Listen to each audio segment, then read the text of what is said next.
Today we have some really hot weather coming our way, and it may be for the next 3 or 4 days. KARYN checks this weather several times a day, so I can plan out the day. And usually I like to get the bike ready. That's number one. Get it pre-flighted and ready to go. Check the tire pressure, clean the wheels, clean everything. And then I have to do the work on the farm, which I enjoy, by the way. And every day now we've been getting more and more stuff off the farm, so that's a big job every day. And do the watering, that's another thing. And the weeding, and of course, just like Luciano, he's got a nice piece of property, and the maintenance gets to be just like a motorcycle. Just like keeping a motorcycle spotless and brand new looking, it turns into a labor of love whether you like it or not. And if you don't do it, at some point in time, you have a rust bucket. Now, I like to keep this bike. This bike is 13 years old, and it's got over 30,000 miles on it. And I do spend a lot of time, especially if I ride it in the winter and I keep the salt off it. In the summer, keep the bugs off it. And in general, just keep a lot of wax on it, so whenever I do get caught on a rainy day or a day behind a dump truck, pokey driving a dump truck, I don't get any scratches in the paint or any mud or dirt on it. I am just a fanatic about having a nice clean motorcycle, because the gods do see everywhere. When the weather is this hot, there's only one way to take care of business. If you want to ride, get up early. Get up earlier than the chickens, wake them up, get the bike prepped, get it pre-flighted, feed the fish, take care of KARYN's stuff on the farm, and get out on the open road before the sun would even come up. We have really been in some hot weather here, but I still want to ride every day. There's a couple of baby pickles here. Oh, there's one on the ground, honey. Right a big one? Right by you, on the ground. Where? Straight down. These pickles hide. It's amazing how they hide. You still got some over there. Oh my God, there's just no end to the farm. Just when you think you've found the last one, they're everywhere. Everywhere. If only I could make those plants grow Michelin tires instead of cucumbers. This week the tomatoes will all be turning red. Yep. We got 6 different varieties of tomato. They're all going to start turning. You do have one getting ready. You want to pick it? Is it ready? Ah! Let's pick now. He drops the tomato. Yeah, it's ready. You're good to go. Every morning we get something from that little garden. What a great way to start the day. We had a small harvest today. Just a small harvest. Hey boys, is anybody hungry here? Is anybody hungry? Ah, no splashing. No splashing. You guys need table manners. Now we're leaving here early, and it's going to be a beautiful day. The weatherman said, weatherwoman, shouldn't be prejudiced. It is a perfect riding day, and it's going to get hot in about 3 hours.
Now, this is one of the historic sites along the ride, and to my chagrin, I did not get a picture of the sign that gave the details with the dates and everything.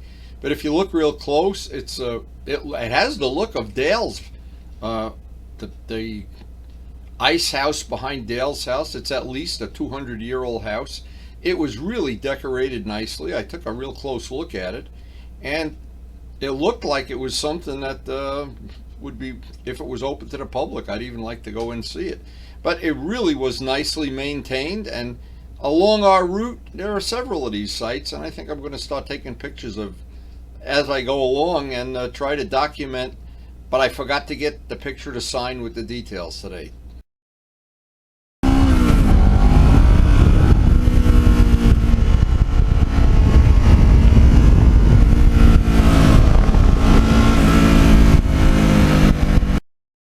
And a lot of times along the ride, I see something that I really want to document or take pictures of, or something, and the next day I go there and I forget to do it again. And well, you know, the bottom line is, this is what it's like to be coming up on 77 years old.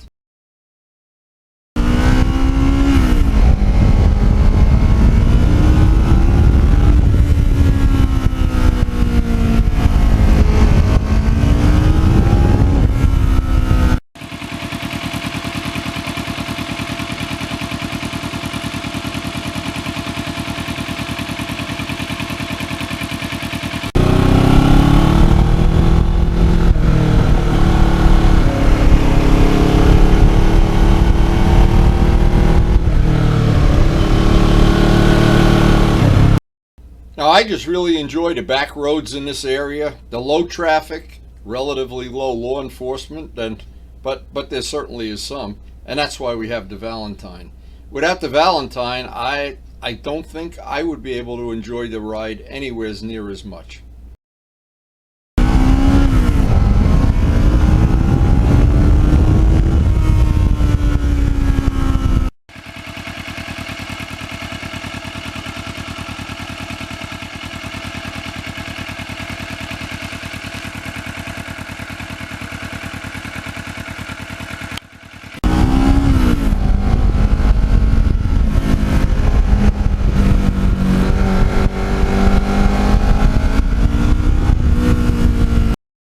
Now, this was a 500-hour restoration, and of course you never know at the end of it if you're gonna at the end of it feel like it was time well spent, worthwhile. This bike, I think it was worth even more than I ever expected it would be.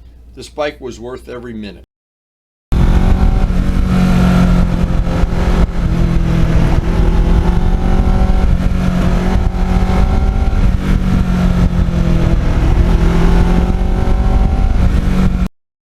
Now, it seems like on every ride, that lately anyway, something really crazy happens, and sometime I'm happy I have it on video just to share it. I got one of them today.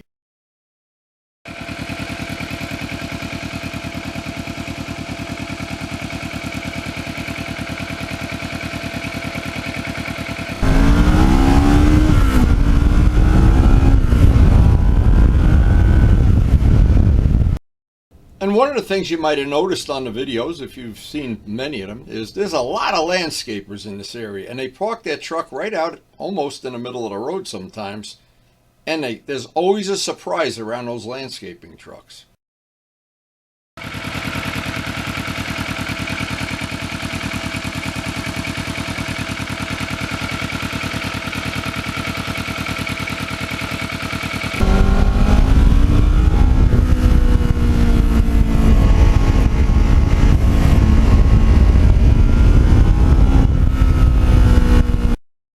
Anytime I see a landscaping truck, I really take it down.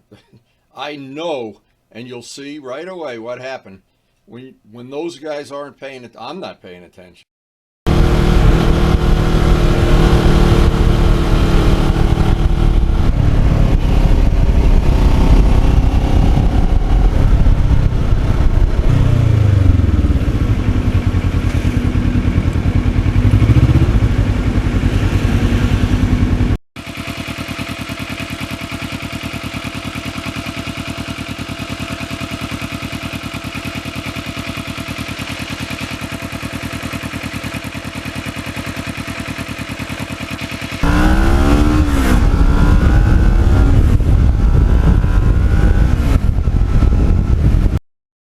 And that is something to be aware of. Driveways and landscapers make for some blind spots. And when you have people like that person that just pulled right out, don't even take a look, and somebody that might have been going and not really paying attention, as I always say, it could have ruined your whole day, literally.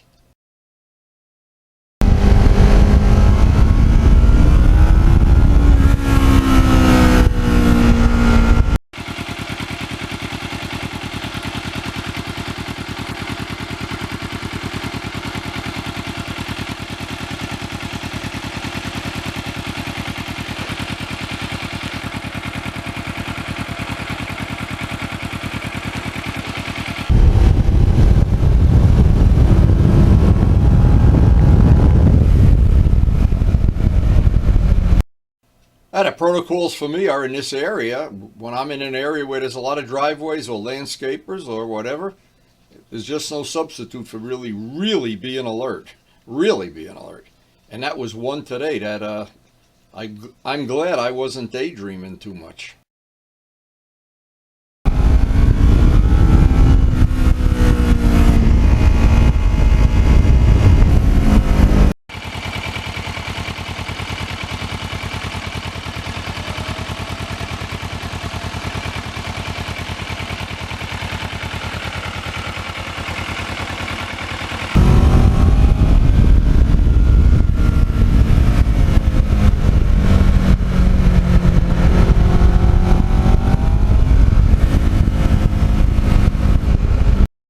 Now, over the 13 years that I've been riding this bike and that I've owned it some of that time, and Rob has had it, we have both enjoyed riding it. I have never once in 13 years regretted the choice of bike that we made on that day. Rob wanted a 250. I insisted on a 650, and I'm glad I had the final vote.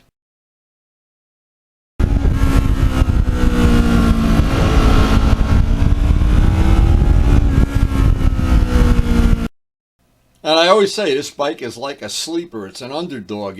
You never take it seriously until you get out on a road and the road starts getting twisty.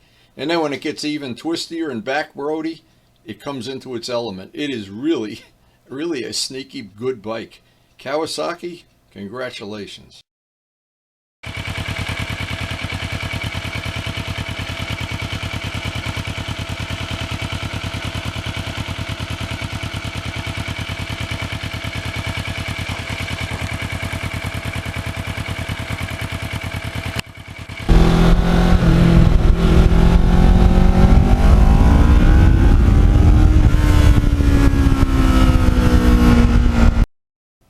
Now, I've ridden a lot of SV650s, and I've ridden, this bike is very similar to an SV650 in the fact it has about the same power, and it handles exceptionally well. That is always the test of what I think is a keeper bike.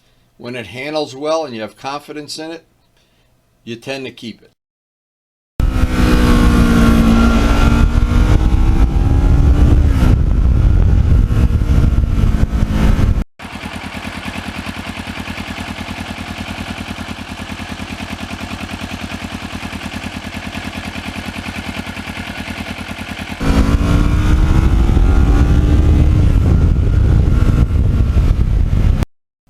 Now, I know on the video the sound is a little distorted, but the sound when you're actually on the bike and riding it, this bike sounds very nice.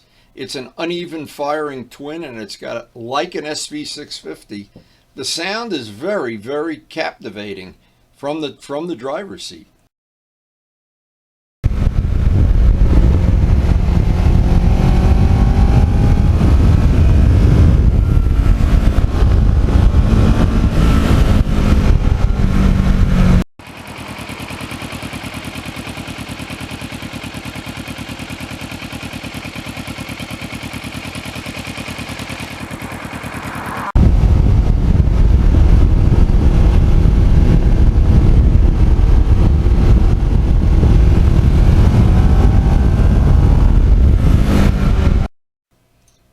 And one thing, of course, the seat is comfortable, the riding position is comfortable. It's an all-weather fighter. It's not peaky like an R6 or any of the real sport bikes. It's got nice mid-range power.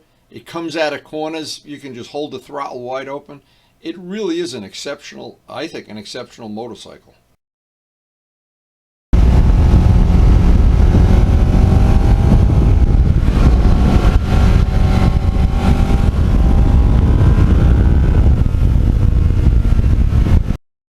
And one of my goals in doing this restoration was I wanted people to walk up to the bike and ask me, what year is that? Did Kawasaki make that? I never saw one with gold wheels. I wanted to make it look like the factory might have made this bike. And to be honest, I think I succeeded.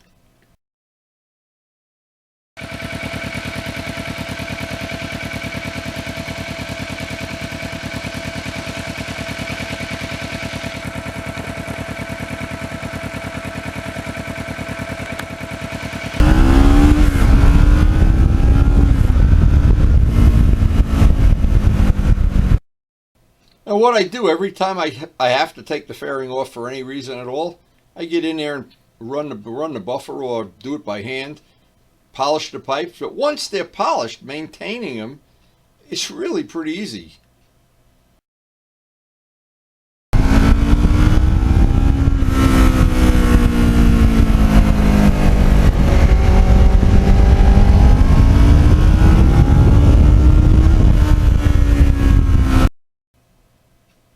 Now I listen to the sound. I think the sound from the driver's seat, that bike just sounds beautiful to me anyway. And it's not offensive. It's not super loud like if it had an aftermarket exhaust. And it has that beautiful power band Kawasaki engineered right into the engine. But like every day, it's time to get back to the farm. Time to get back to KARYN. We have a family to take care of, a garden, fish, and of course I'm getting tired.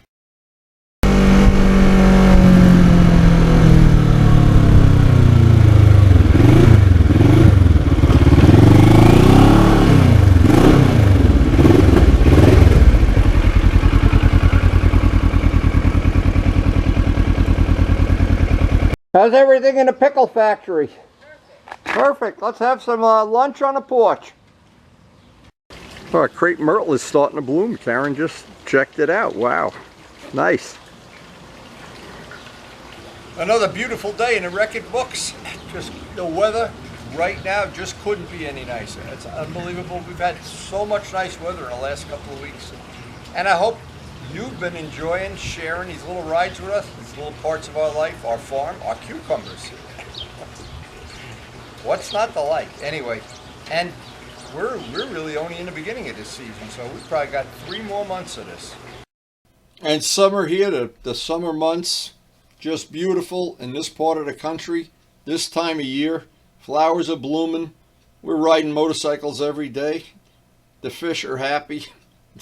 They get fed more than I do. It's just a great time to be alive in a great part of the country. And I get to ride some pretty nice motorcycles almost every day.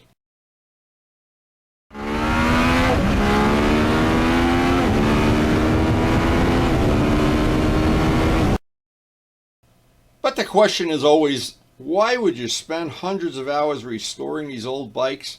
Well, for me, it's a simple thing. I have to stay busy. I need exercise all through the summer and actually almost all the winter. And this little humble bike collection, one bike from every 10-year period that I've been involved in motorcycling, it keeps me busy. It keeps me mentally alert. It lets me surround myself with a great group of fellow riders and fellow enthusiasts that enjoy working on the bikes and going on group rides, individual rides, meetups, and of course the work we do over the winter, the restorations, which by the way are all out on my channel, every one of them.